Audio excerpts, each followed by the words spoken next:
Bonjour à toutes et à tous, on se retrouve en matinale pour notre dernière semaine de matinale avec Aline. Bonjour Aline. Bonjour Martin, bonjour tout le monde.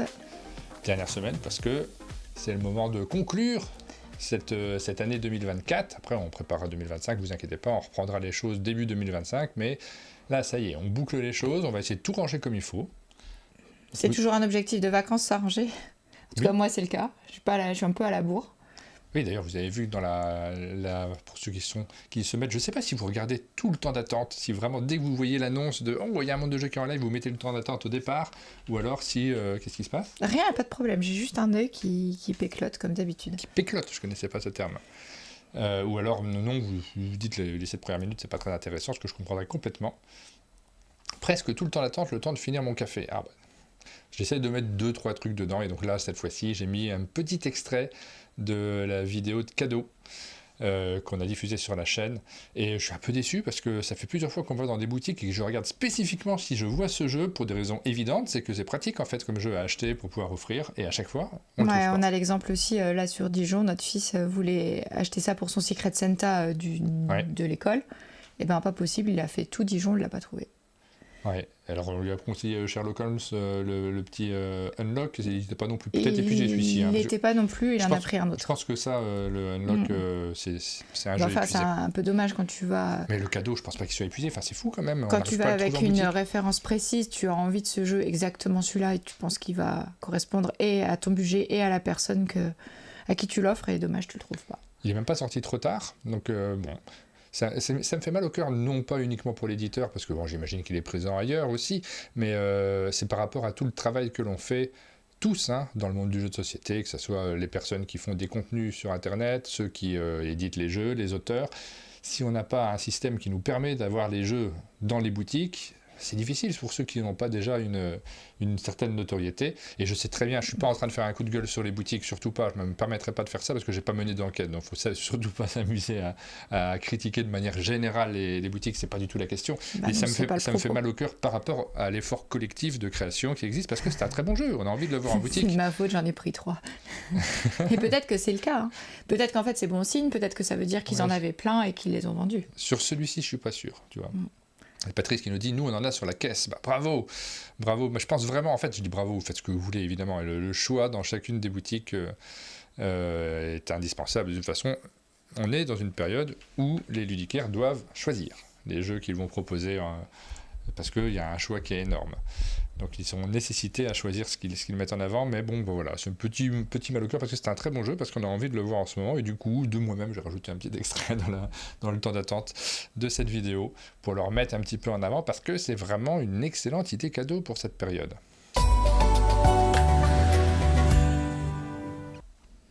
Alors, je suis pas dans une très très grande forme, là. Depuis vendredi, je suis un peu malade, du coup je suis pas sorti. Il est un peu malade, il est à 39,5. Non, mais là ça va ce matin, je pense que c'est bon. Moi j'aime bien ton un peu malade. Il peut plus rester debout toute la journée, il faut qu'il dorme, il a 39, il grelotte. J'ai une maladie très spéciale, parce que cette nuit je pouvais pas dormir, j'étais trop en forme. Vous avez déjà vu une maladie comme ça ?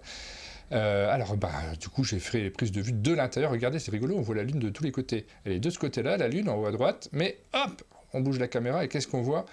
Elle est aussi là, la lune, elle est même par-dessus le bois. C'est impressionnant, mais il fait beau ce matin, c'est ça qu'il faut retenir.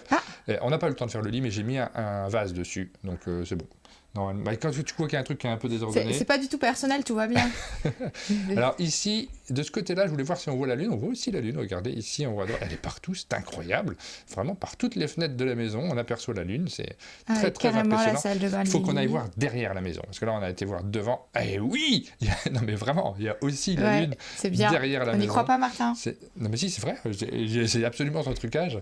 C'est qu'on a un angle de vue qui permet de voir un petit peu tous les côtés. Il y en a une, c'était un reflet. Bah oui, évidemment, c'est le reflet de la lampe. Voilà. Tu nous prends pour des bleus, Martin. Mais pas du tout. Voilà, on vous a fait visiter un petit peu les plus belles pièces de la maison. Alors là, j'en reviens pas. Personne n'a jamais vu ça, vous êtes chez nous. Oui, bon après ils n'ont pas tout vu de chez nous, ils ont vu les pièces indispensables, mais ils n'ont pas vu les autres. Damien qui nous dit, ça a bien changé la matinale, je pars pendant un mois, on ne parle plus de jeux de société, alors tu crois pas si bien dit, on réfléchit à aborder, alors, ça fait quelques semaines qu'on parle régulièrement d'autres trucs aussi, et on réfléchit à aborder d'autres sujets, mais c'est justement pour mieux parler de jeux de société également, c'est-à-dire qu'on trouve parfois que à force de chercher en permanence à mettre de la culture, une image très culturelle aux jeux de société, on en parle très sérieusement, et quand on parle d'un autre sujet, que ce soit la BD, que ce soit autre chose, ben on n'a plus cette démarche systématique d'essayer de mettre de la culture, d'être sérieux, parce qu'on est sérieux sur des Skyjo, on arrive à en parler de manière très très sérieuse, alors que c'est aussi un jeu, c'est un jeu de boutique, mais c'est aussi un jeu de supermarché, c'est-à-dire que c'est pas passionnant en soi, une fois qu'on en a parlé pendant un an, on a fait le tour je crois, quand même, et on fait pas ça dans le cinéma, on n'est pas encore en train de parler de Bienvenue chez les Ch'tis, on est passé à autre chose, donc je pense qu'on a besoin aussi de s'aérer l'esprit et la tête en parlant de temps en temps d'autres choses, et on y réfléchit pour l'année prochaine. Le programme de la semaine, c'est le moment, Aline, je t'ai coupé tout à l'heure de manière très inélégante, mais c'est le moment de parler de ce qu'on va faire. C'est pas grave, mais je t'en veux à mort. Ben non, mais j'avais fait le menu. Alors, qu'est-ce qu'on fait cette semaine ? Cette semaine, on reçoit du monde au chalet, puisqu'il y a Pénélope qui arrive, et elle sera accompagnée de Mélodie, donc on va les recevoir milieu de semaine jusque toute fin de semaine. Ce sera l'occasion de faire un petit Noël avec elle aussi, un petit Noël anticipé, mais presque meilleur souvenir de Noël de l'année dernière. Même les enfants ont hâte de recommencer à faire ça avec elle cette année. Et on reçoit aussi en fin de semaine Fantasy Game qui viendra nous présenter tout son futur line-up pour cette nouvelle maison d'édition de jeux experts. Donc chouette, on a hâte de découvrir tout ça. Ouais. Et puis ce sera l'occasion de faire une dernière émission des actus ludiques directement en présentiel au chalet. Oui, voilà, on va faire ça. Alors, ce sera un petit bilan aussi. On fera un bilan entre nous, Aline, juste la veille, mercredi. Donc, mercredi, bilan d'un monde de jeu. Je vous disais tout à l'heure, j'ai commencé à regarder les chiffres et à essayer de tirer un bilan de cette année 2024, qui était riche en événements et en changements. Donc, on va tracer, on va regarder ensemble les grandes lignes de cette année, les événements nombreux, effectivement. C'est une année de bouleversement. Et puis, on va préparer l'année 2025 aussi, puisque ça s'approche et on a envie de bouger un tout petit peu les lignes, alors pas énormément, et puis on va faire les choses en douceur comme toujours chez nous, mais il y aura quelques changements quand même malgré tout, on évoquera ça avec vous si vous êtes là mercredi matin. Et puis demain je serai tout seul, si j'ai bien compris, tu m'abandonnes Aline. Eh oui, je serai pas là demain. Et bien demain, je vais essayer de mettre au point sur les quelques jeux solo qu'on a reçus, c'est-à-dire Dungeon Exit, Long Short Story, et on les regardera ensemble. On va juste s'amuser un petit peu à regarder, à découvrir en direct ces quelques jeux solo. Il y en a quelques autres. C'est dommage que je puisse pas faire du Niwashi, là il faut être deux. Je n'ai pas encore le temps d'y jouer celui-là. On peut y jouer tout à l'heure. Oui, une grosse journée aussi aujourd'hui. On verra si on trouve le temps, mais sinon ça serait avec plaisir. La vie du chalet, qu'est-ce qui s'est passé au chalet ? La semaine dernière au chalet, on recevait du monde également. On recevait toute l'équipe du jeu, enfin pas toute l'équipe, mais une partie de l'équipe du jeu Zénith. On recevait Thomas Provost et Antoine Boza, qui sont les éditeurs de Playpunk, et ils étaient accompagnés de Grégory Graer, et ils nous ont présenté le jeu. Donc on a des petites photos de leur venue au chalet. Vous voyez qui fait l'idiot comme d'habitude ? C'est Martin, évidemment. J'ai jamais fait l'idiot de ma vie. Et ça, c'est vraiment des photos backstage juste avant l'enregistrement de la vidéo. Donc vous voyez l'installation, le décor, Thomas qui est en train de préparer le jeu. Hop, tu peux me descendre les photos. Toute l'installation bien sérieuse et la révision des règles avant de commencer la partie. On a fait aussi une matinale avec eux que vous pouvez retrouver sur la chaîne de replay. Oui, j'ai eu beaucoup de retard la semaine dernière dans la diffusion des émissions de replay. La semaine dernière a été extrêmement compliquée en termes d'organisation de l'emploi du temps. Voilà. Puis le fait d'être malade aussi, ça n'a pas aidé non plus. J'ai réussi à faire la matinale de vendredi, mais je vous promets que celle de vendredi était très compliquée pour moi. J'étais vraiment pas en grande forme.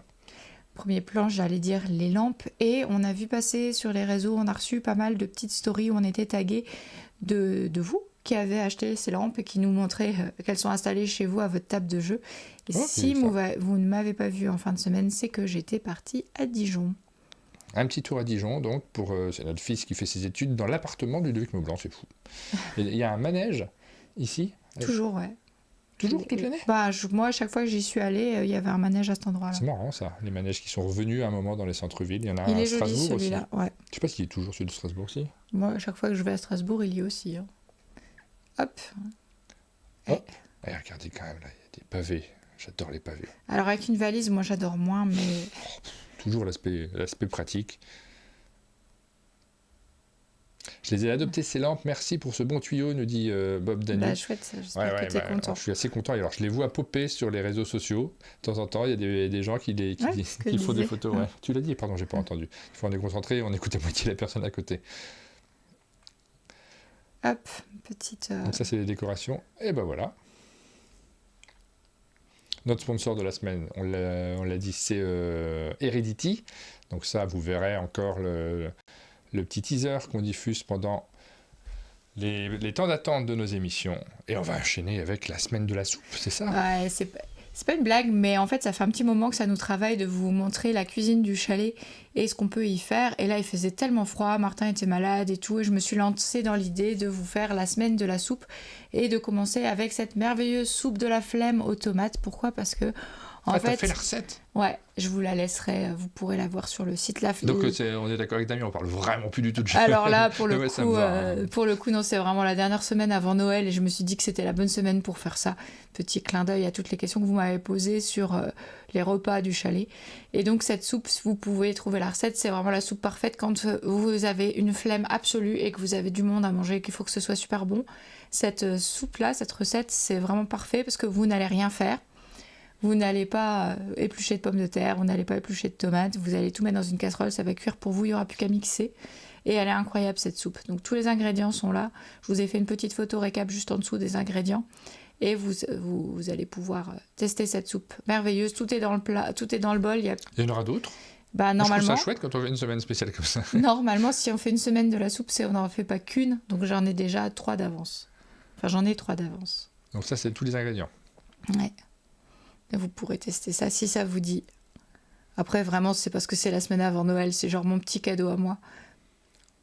Tu aurais dû faire semblant que tu avais du bacon frais, Alors non, je vous ai dit, c'est la soupe de la flemme. C'est ce que vous faites quand vous n'avez plus rien. Et t'as pas mis l'autre? Ah bah non, une par jour. D'accord, ok. Semaine de la soupe. Mais t'es pas là demain? Bah je te laisserai faire, tu l'as mangé cette soupe, tu pourras dire. Ok, très bien. Et là en dessous, elle est hyper simple, cette soupe. Vous ouvrez une boîte de tomates, vous la mettez dans une casserole avec des tomates séchées, on fait cuire, on mixe et hop, il n'y a plus qu'à servir. Il y a des petits trucs à rajouter sur dessus, mais c'est facultatif, vous le faites bien si vous avez envie. Et c'est vraiment bon. Bon, bah t'as de l'écho sur le chat. Il y a des gens qui ont la flemme également et qui aiment les soupes, j'imagine en tout cas. On a tous envie de faire super bien la cuisine, d'émincer, de faire mijoter, d'attendre des heures, de touiller doucement dans une casserole. Mais ça, c'est réservé pour les jours où on a le temps. La plupart des jours, on n'a pas le temps.